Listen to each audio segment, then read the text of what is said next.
Assalamualaikum warahmatullahi wabarakatuh. Alhamdulillah rabbil alamin wassalatu wassalamu ala asyrafil anbiya'i wal mursalin sayyidina Muhammad wa ala alihi wa sahbihi wa Rabbi shrah li sadri wa yassir li amri wa hlul 'uqdatam min lisani yafqahu amma ba'du. Kita sama balik kitab sirah kita ni kitab Siratul Mustaqim karangan Syekh Nuruddin Jilani, ulama Aceh. Nah, mukhtasar bagi kitab Sabilul Muslimin syarangan Syekh Muhammad Arsyad Al-Banjari.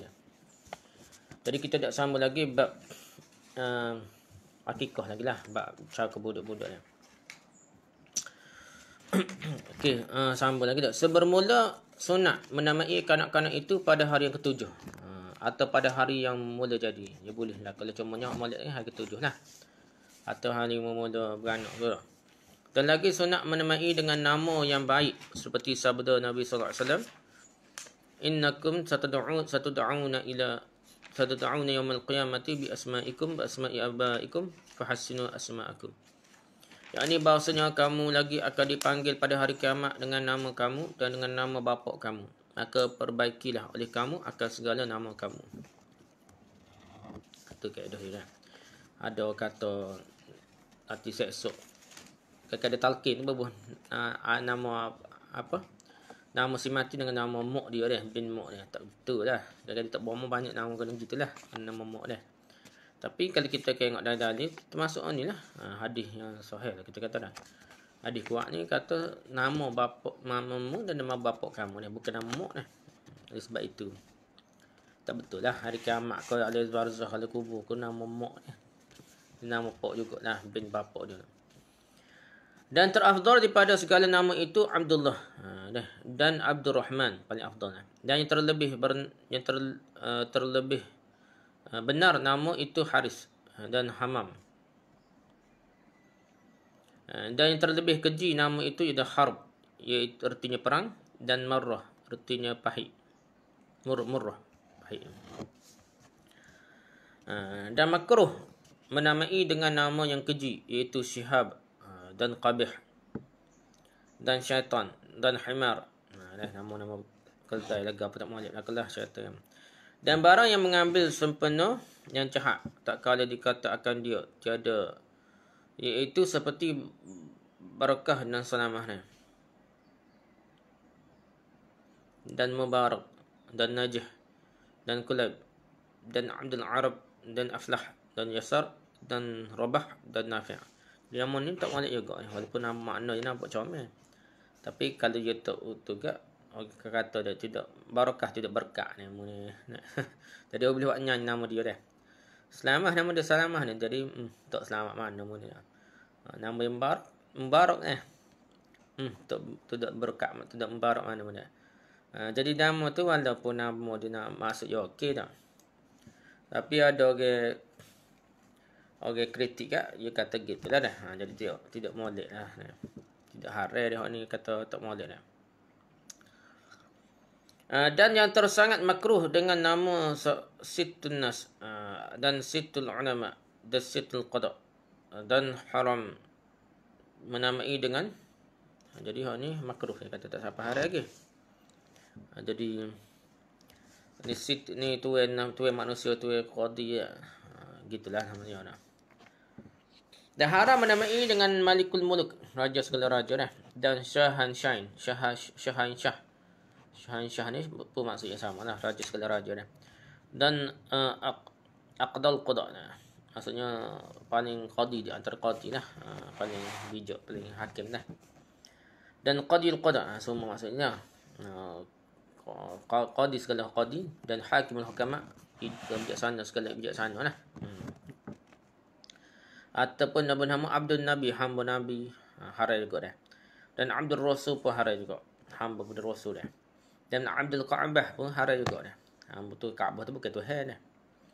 Dan Abdul Dar, hamba negeri ke apa dah. Abdul Ali ni sana. Hamba Ali ni Syiah ni. Dan Abdul Husain, hamba Husain ni Syiah apa nama ni. Dan Jarullah, haram juga ni Jarullah, jirai Allah. Dan Raqiqullah ni, Rafiqullah, dekat dengan Allah kepada dan barang sebagainya, dan nama tu haram katanya. Dan lagi haram namanya apa ni? Rainun belum dikenahikan dengan Abil Qasim.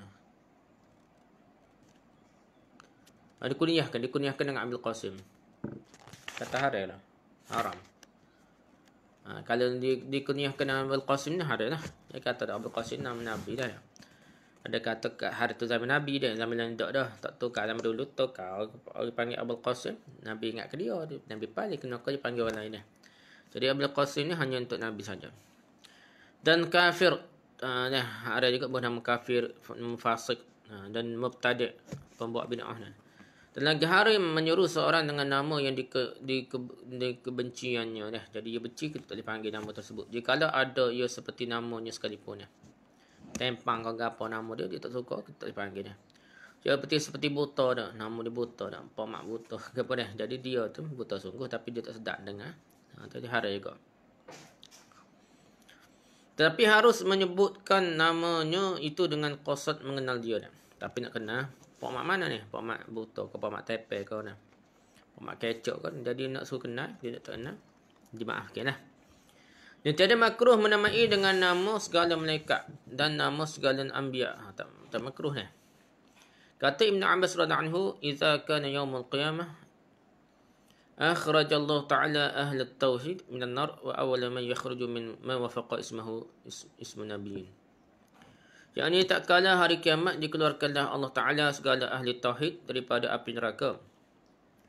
Maka pertama-tama yang dikeluarkan itu barang siapa yang dinamai dengan nama anbiya, nama-nama nabi dia. Dan lagi pula kata Ibnu Abbas radhiyallahu anhu, "Idza kana yaumul qiyamah nada munadin ala liyaqum min man ismuhu Muhammad falyadkhulul jannah. Karamatan nabiyyi Muhammad sallallahu alaihi wasallam." Jadi tak kala hari kiamat diseru oleh yang menyeru, "Ketahui olehmu, hendaklah bangkit barang siapa yang ada namanya Muhammad, maka masuklah ia akan syurga." Kerana kemuliaan Nabi Muhammad sallallahu alaihi wasallam, kata gitulah. Dan apanya rohnya yang baik itu tiada harus ditegahkan. Rohan, apa ni? Rohan ke apa maksud dia? Jadi tak apalah setakat tu saja dah. Jadi nama Nabi SAW ni mulia lah. Kata Zamakhsyari ulama Mu'tazilah pengarang tafsir Kasyaf ni. Dia kata apa? Melainkan pada aurahnya yang apa ni? Bihadi. Adakan manusia pada segala kamu dilebihan dilaqabkannya akan sifulan dengan nama Sifulanuddin, maka iaitu ditegahkan.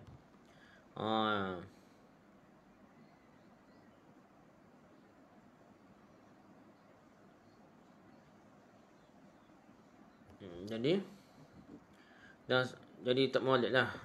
Contoh Sifulanuddin ke apa dah, Nuruddin ke apa, kalau kira tak molek juga dah.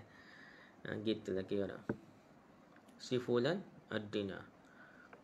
Dan sunat menghubungkan nama yang keji dan nama yang jahat sempurnanya tak kali dikata ia akan dia.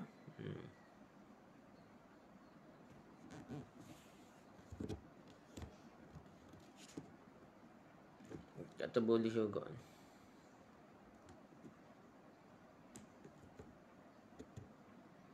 Jadi gini, orang jahat sungguh tak apa dia panggil dia jahat tu tak. Tak apalah sekat tu dia. Dan demikian lagi sunat dikunyahkan akan ulama dan fudala, orang lebih ni daripada lelaki-lelaki dan perempuan dengan kunyah yang baik. Dan demikian lagi sunat bagi anak dan murid dan khadim ni bahawa jangan ia menyeru akan ibu bapaknya dan gurunya dan tuannya dengan nama dirinya. Dia nak panggil mak pak dia tak boleh panggil nama sini dah, nama ayah dia tu dah mamak tak boleh lah. Nak panggil mamak, nak panggil pak gitulah dah. Kata kitab Sayyidul Zabaih. Habis dah kita ni bab apa?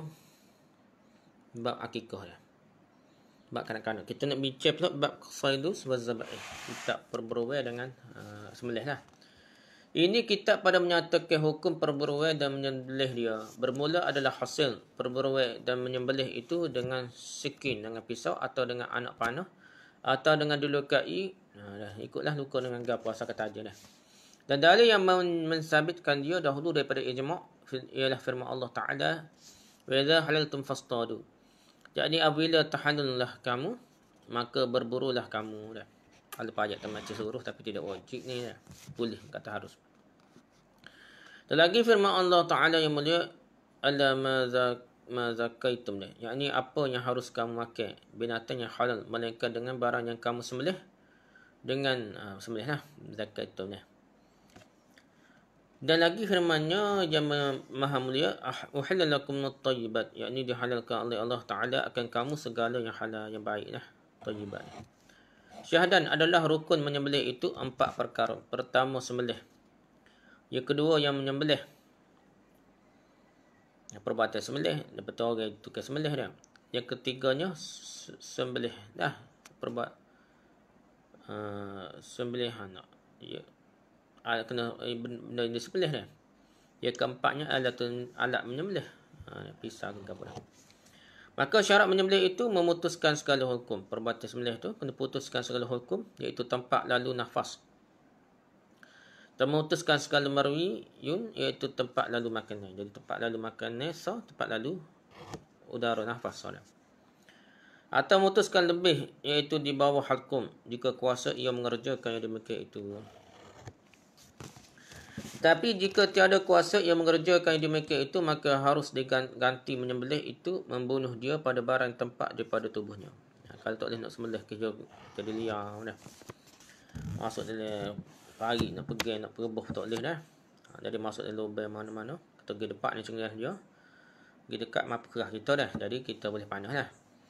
Dan jika ada sembelihnya pada kuduk binatang yang kuasa yang mengambil menyembelih pada halqumnya atau disembelihnya dengan dimasukkannya sikin ke dalam telinganya, maka berdosalah ia kerana menyakiti akal binatang. Jadi kalau ia boleh perebuh, ia sembelih, kena cara sembelih biasa tekak dengan sembelih tempat lain. Maka tilik jika ada diputus halqumnya dan mariunya, tak kala itu ada hidup yang tetap pada pertama-tama putus, maka halallah ia. Jadi kalau mati tu kan ada putus urat halqum, urat nafas dengan urat makanan itu, tak apalah, boleh makan dia. Dan jika tiada, maka iaitu haram. Dan hendaklah ada sembelih itu dengan sekali jua dah. Sembelih tu sekali lalu lah, bukan akad tak kalau boleh gitu. Tapi ada perbahasan, kalau cepat tu dimaafkan. Tapi jika dia sembelihnya 2 kali, maka haramlah makan dia dah. Pas sembelih tinggal lama dah, baru sembelih. Tapi kalau sembelih terjatuh pisang, sambung balik macam sekali juga dah, kalau kira dah. Dan demikian lagi jika tanggal sedikit daripada halqum atau marwi ya, maka haramlah makan dia. Jadi dia tak putus belaka, tak putus balik dah. Ada lagi meninggal. Dan demikian lagi jika disembelih seorang setengah halqum atau setengah marwinya hingga sampailah ia pada harakat mazbuh. Kemudian maka datang seorang lagi lalu disedahinya menyembelih pada tempat yang lagi tinggal itu, maka haramlah makan dia. Jadi harakat mazbuh ni maksudnya nak mapuh lah dia. Pergerakan nak mapuh, lepas kaki. Jadi dia pergerakan nak mapuh, tiba-tiba baru sambung. Tak boleh. Jadi dia mapuh dalam keadaan tidak sempurna. Putus orang hakim lah. Tapi kalau dia tengah tidak sampai kita kata lepas nak mapuh tu, segeralah lepas tersambung segera boleh lagi lah. Dan demikian lagi jikalau diangkatkannya alat menyembelih pada ketika ia tengah menyembelih, kemudian maka diulanginya dengan tiada segera, maka haramlah makannya. Akak lama, lepas tu baru tu boleh. Tapi kalau terjatuh nak tendih ke lembu lepas ke apa, sembelih dia orang lain ambil sambung, sah lah, boleh makan dah. Ada isu orang ada atas dalam internet ke apa dah, YouTube lah ke apa dah, TikTok ke apa, boleh makan dah apabila dia segera dia sembelih. Tukar sembelih orang tua tu, mungkin lembu lepas tu jatuh. Mungkin tak cakap. Orang lain disambung, boleh lah. Dah, dia segera. Itu dah. Tetapi barang siapa sampai sembelihannya pada setengah halkum atau setengah mari, maka datang seorang mengganti akan dia dengan segeranya. Maka disediakannya menyembelih dengan sikin yang lain dahulu daripada diangkatkan oleh orang yang pertama akan tangannya, maka halallah makan dia. Bolehlah kata makan dia. Sama ada dapat oleh yang kedua akan hayat yang tetap pada yang disembelih atau tiada tak kala ia menyembelihnya. Tak kira dia nama segera tu kira boleh lah dah. Dia jatuh lah. Dia lepas jatuh. Pisau ke apa tu pun terekak dah dia lah. Nak sendih ke lembu dah. Jadi mari orang lain sambung dengan segera boleh lah. Boleh makan. Tak jadi isu dah boleh makan lah. Dan demikian lagi jika diangkatkan oleh yang menyembelih tangannya kerana gempa dah. Gempa bumi ke apa dah. Maka diulanginya menyembelih itu dengan segeranya lagi ditamam disempurnakan sembelihannya itu, maka halallah makan dia.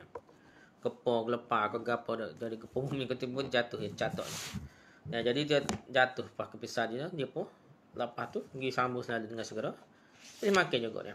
Dia ke orang lain pun boleh makan belakang lah. Dan demikian lagi jikalau terbalik mata sikin, maka diulanginya dengan segera. Umpamanya halallah makan dia. Dia terbalik guna mata terbalik golok ke gapo ni pakai pisau terbalik mata tupu mana ni tak makan saja bawa khabar terbalik ni dia pun pusing kerak pula dah. Jadi dengan segera macam tu jadi sah juga lah sembelihannya.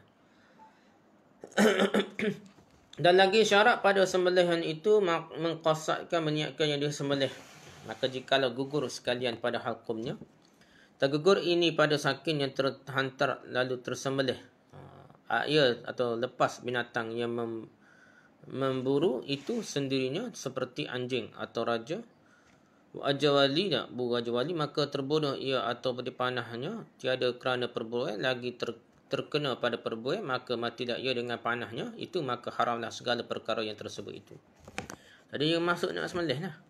Kali peko pisah dia tak sengaja, bukan nak sembelih naten tu, dia kena lembu kena kambing tu. Dia peko kok saya tak berasa pada kambing saya nak tahu supaya putus dekat dia ataupun rapat sembelih dengan tak sengaja dak. Jadi dia tak boleh makan dak. Begitu dia panah nak panah pokok dak berlatih menanah tiba-tiba lalu binatang berperburuan ke apa kena maaf dak.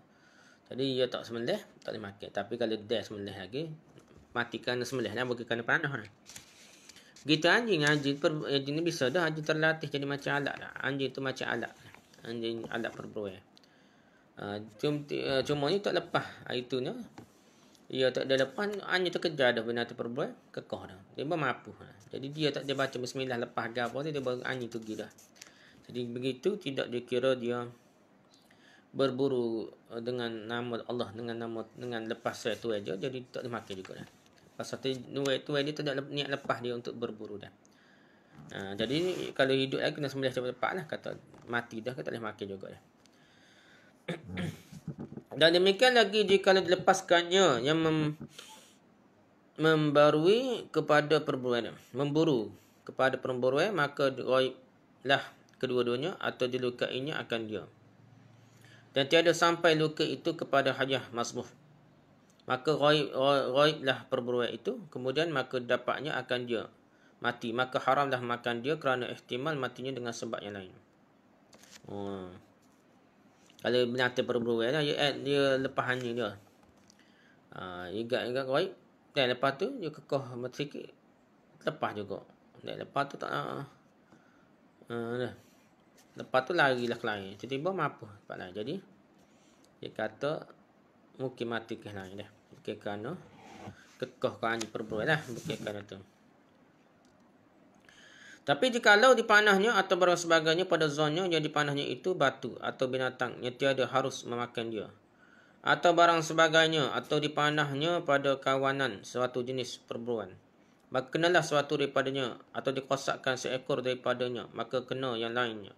Maka halallah memakan dia pada segala perkara tersebut itu kerana sah kosaknya dan tiada diiktibarkan pada zonnya.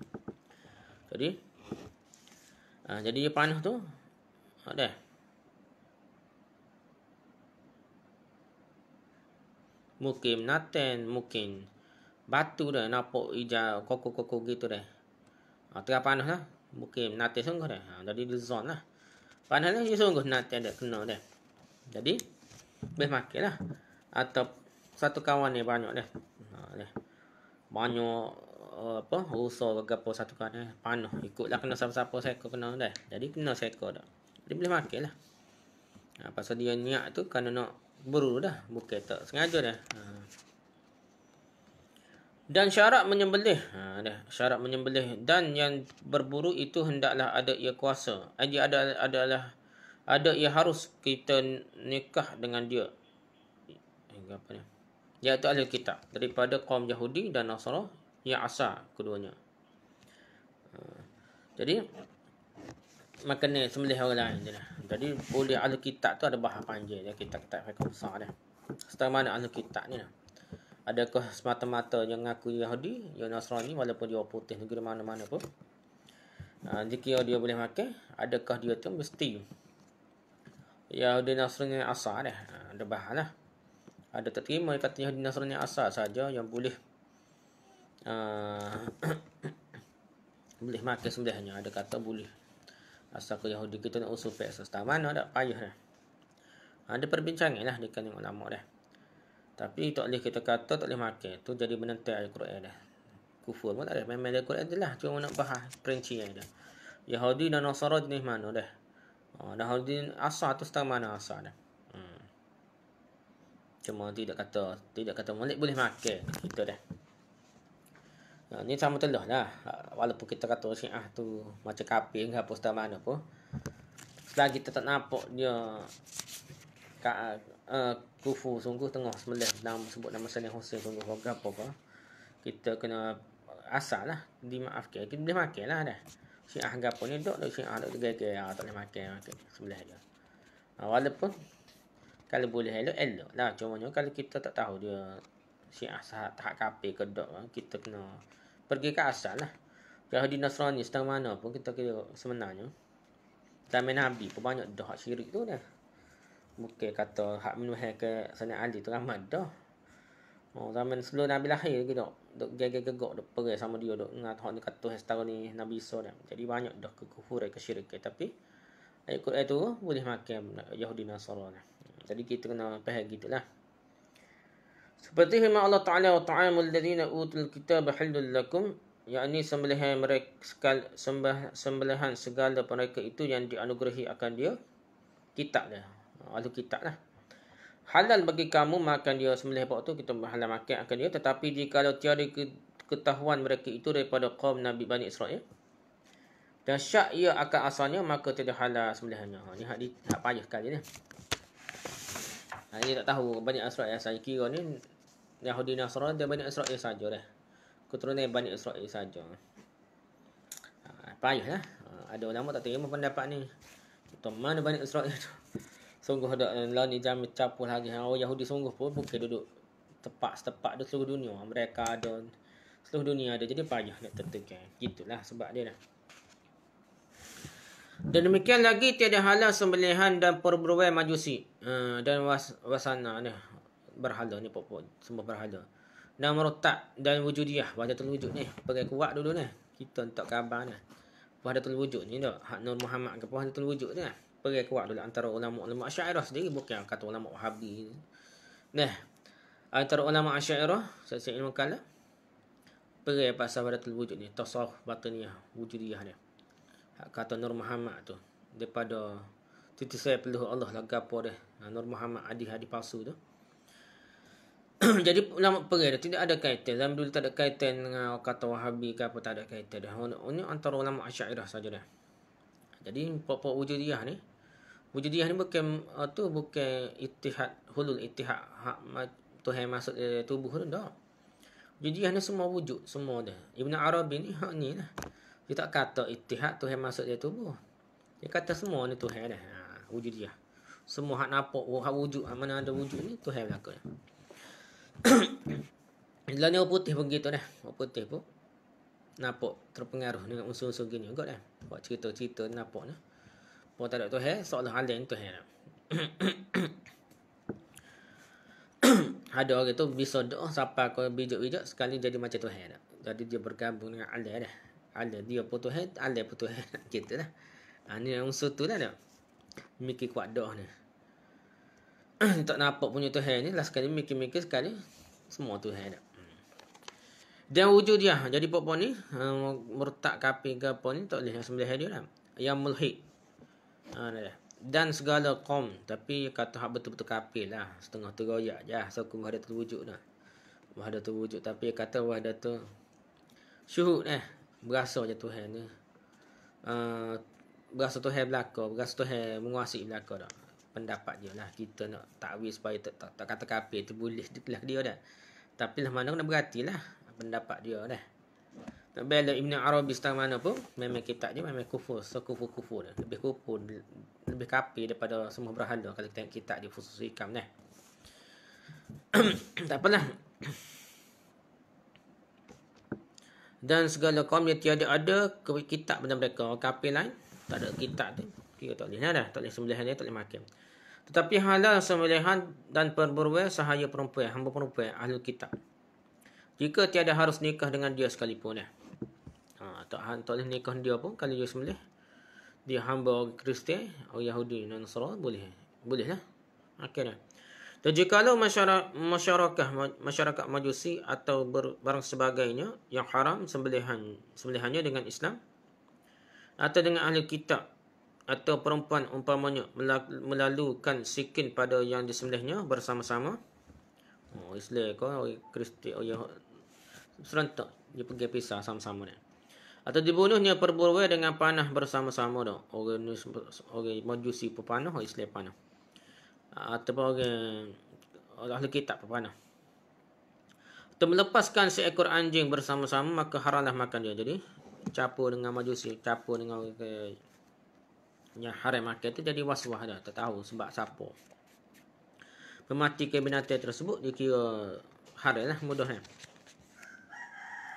Dan jikalau dilepaskan kedua-duanya, 2 ekor anjing kepada perburuan, atau kedua-duanya memanah, atau salah seorang memanah dan seorang melepaskan anjing kepada perburuan, maka ditilik jika terdahulu sampai anjing orang Islam atau anak panah orang Islam atau barang sebagainya, maka matilah perburuan itu dengan hayat masbuh. Maka halallah memakan dia. Jadi mati tu sebab panah orang Islam.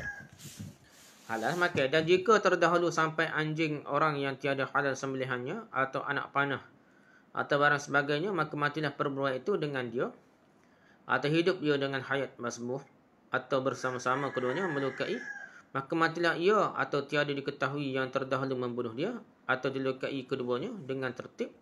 Tak kali itu tiada mematikan dia salah seorang daripada keduanya dengan bersegera, maka haramlah makan dia. Jadi tak tahu sebab siapa dia dah, mana dulu dah.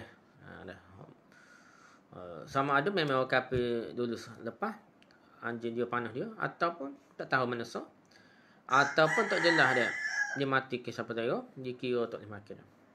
Dan sembelihan kanak-kanak yang memayis daging Islam, jikalau kanak-kanak ahli kitab sekalipun, halal makan.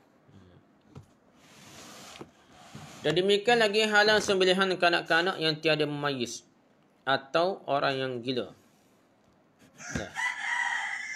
Jadi halal kanak-kanak yang tiada memayis, tak siapa memayis pun halal juga. Orang gila pun halal juga. Dan mabuk, dia selagi dia Islam halal lagi lah. Dan makruh sembelihan orang yang buta, makruh. Dan haram perburuannya orang buta dengan memanah atau melepaskan anjing atau barang sebagainya dia, kita makruh. Dan halal makan ikan dan belalang yang mati kedua-duanya, seperti sabda Nabi SAW, uhillat lana maitatan as-samak wal jarad. Jadi dihalalkan oleh Allah akan kami 2 bangkai, iaitu ikan dan belalang. 2 bangkai ikan, bangkai ikan dan bangkai belalang ni boleh makan dah. Dulu banyak lah, dah ni kurang sakai. Dulu banyak, pasal banyak nanti padi dulu dah. Jadi banyak lah. Dan dimaafkan memakan ikan yang kecil serta dengan tahiknya sekalipun, kerana sukar membezakan dia daripadanya. Dan ikan bilis ni ada tahik dia, sekali nak cuci banyak, dimaafkan lah. Tapi kalau ikan besar kena buai perut-perut juga dah.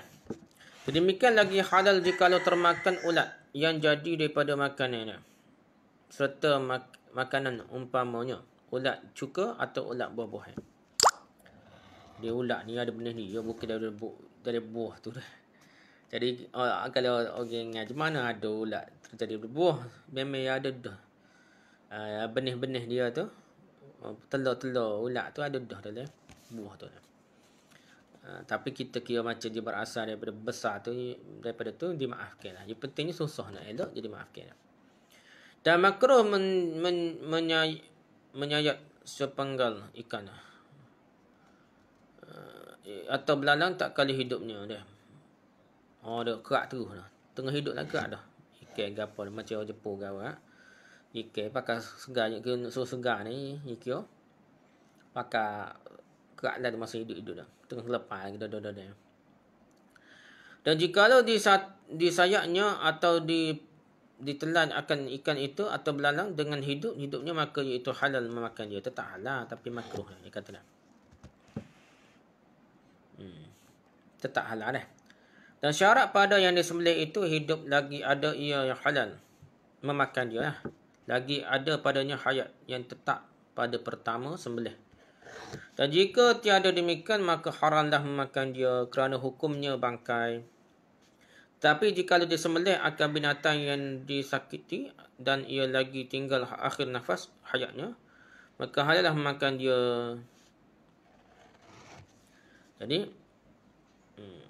Jadi kalau dia tak ada sembelih, makan mati dah. Ada hidup lagi kalau kita menata tersakit, kalau kita bedah ke apa dak, buru dak jatuh. Jadi kita pun pergi sembelih. Dia sembelih halal lah makan dah. Tapi kalau tak ada sembelih dah, mati kerana bedah kita ke apa benda lain kita sakit dia tu. Tak ada nak sembelih, haram tak boleh makan gitu dah. Jika tiada disakitnya sesuatu yang lain iaitu dilukai orang akan dia atau barang sebagainya, maka haramlah makan dia. Walau dia luka ke apa ke, maksudnya tidaklah berburu, bukanlah dia dekat itu dia lepas tu dengan niat betul-betul manah lah. Dia tak ada gitu je boleh dah. Kalau batu bedah ni memang tak boleh dah, tak boleh makan kalau mati ke bedah pun dah. Jadi demikian lagi jika panah atau dilontarnya dengan sesuatu yang tajam, jikalau lain daripada besi sekalipun, oleh yang melihat akan perempuan yang liar atau unta atau kerbau atau kambing atau barang sebagainya yang jadi liar, atau dilepasnya kepada segala perkara yang tersebut itu akan binatang yang memburu itu perburuan, maka dilukainya akan suatu daripada badannya perburuan itu, lalu matilah ia pada ketika itu jua, maka halal makan dia.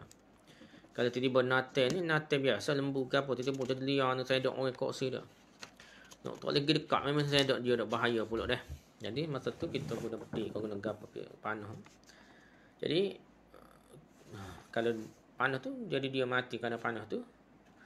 Jadi dia macam sembelih juga boleh dah. Kalau dia jumpa hidup lagi sembelih lah, kalau tak jumpa kita boleh makan jugalah. Pasal dia jadi liar, dia jadi macam binatang perburuan lah.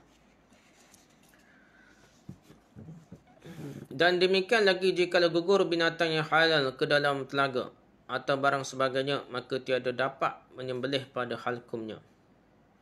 Maka hukumnya seperti hukum binatang yang liar juga dah. Binatang tu tak liar mana, tapi dia jatuh telaga dah. Kita negeri rapak, nak dia apa kerahnya, dia jinak sangat tapi dia jatuh telaga tu bekik dah tak. Jatuh lubang dah kata-kata dah dalam cerung ni. Jadi macam liar dah. Jadi macam liar tu kita pun panah lah dah. Tak berdiri ke apa, kira macam sembelih juga tu. Macam binatang perburuan jugalah. Tetapi tidak harus membunuh dia dengan melepaskan anjing perburuan ke dalamnya. Tak boleh kata dah. Dan manakala dapat menangkap ikan akan perburuan atau binatang yang jadi liar dengan ditangkapnya atau dengan meminta tolong pada barang siapa yang bertemu di hadapannya, maka hukumnya seperti hukum binatang yang jinak jua. Jadi kalau binatang tu boleh higak dia, boleh tangkap. Dah. Tak boleh lah kita main berdiri lalu kau panah lalu dah, kita kena ikat dulu lah. Tidak harus memakan dia melainkan dengan sembelih. Tetapi jika sukar menangkap dia, maka harus membunuh dia dengan barang yang melukai dia. Jadi menjadi macam binatang liar juga. Kalau tak boleh ni ikat, memang payah ni ikat. Tepi tembok. Maka dan cukuplah kafar pada perburuan dan pada binatang yang jadi liar dan pada binatang yang gugur ke dalam telaga atau barang sebagainya melukai dia dengan hingga mati dah. Boleh lah. Dia mati tu kan luka tempat-tempat lain lah, tubuh orang mana ke, bukan di tekuk. Yang halal dimakan. Dan demikian lagi halal jika dipanahkannya anak panah atau lepaskannya anjing atau raja wali deh. Raja ulai ke apa ni buat. Dulu buat buru kot. Atau barang sebagainya kepada perburuan atau pada binatang yang jadi liar, maka dilukainya akan dia lalu mati, maka ditilip jika tiada dapatnya padanya hayat yang tetap, atau dapatnya akan dia dahulu daripada matinya, tak kala itu sukar menyembelih dia dengan tiada taksir, tiada cuai lah, iaitu dihunus sikin atau masyghul, sibuk upaya tu dengan menyembelih atau mengadapkan dia ke kelat, atau jatuh ia dengan tersungkur, maka berkehendak ia menghadapkan dia ke kiblat, maka mati dahulu daripada menyembelih dia kerana mengempis-ngempis dirinya atau melintangi dia binatang yang buas, maka mati itu dahulu daripada kuasa ia menyembelih dia, maka halallah makan dia. Tapi jika mati perbuatan itu kerana taksirnya, kerana cuanya, iaitu tiada ada sikin sertanya, atau dirampas orang sikinnya, atau tersangkut sikin pada sarungnya dan sukar mengeluarkan dia, maka haramlah makan dia. Jadi binatang perburuan jangan pisah dah, kita panah saja. Pasal golak tak bawa dah. Ni mati tu sepatutnya dah kita jumpa, kita dah sembelih. Kalau jumpa mati dah kerana anak panah kita ke, anjing kita ke, dah. Maka kalau mati kerana tu, boleh makanlah kita. Tapi jangan kita cuai. Kita pergi tu dengan tak bawa pisau golok ke apa. Tiba-tiba kita jumpa dia hidup lagi. Kita ni tak sembelih je, biar mati gitu, tak ada pisau golok dia. Cuai lah, ataupun sakut, tahu dah. Sakut je jaga tu boleh lah, tak. Tak sengaja. Kalau tak sakut, dia bersakut. Tiba mati, tak ada nak sembelih tu lain lah. Tapi kalau dia ni tahu dah mudah sakut pisau dia dah kerik berjadi, sikap pisau dia sakut kau sarung kau apa, ataupun dia tahu dah masalah pisau golok dia, tiba pergi dengan cadar gitu, agak ke mati, tiba pergi jumpa tak mati, tak pergi sembelih cepat-cepat, maka tak boleh makan dah, haram makan dah.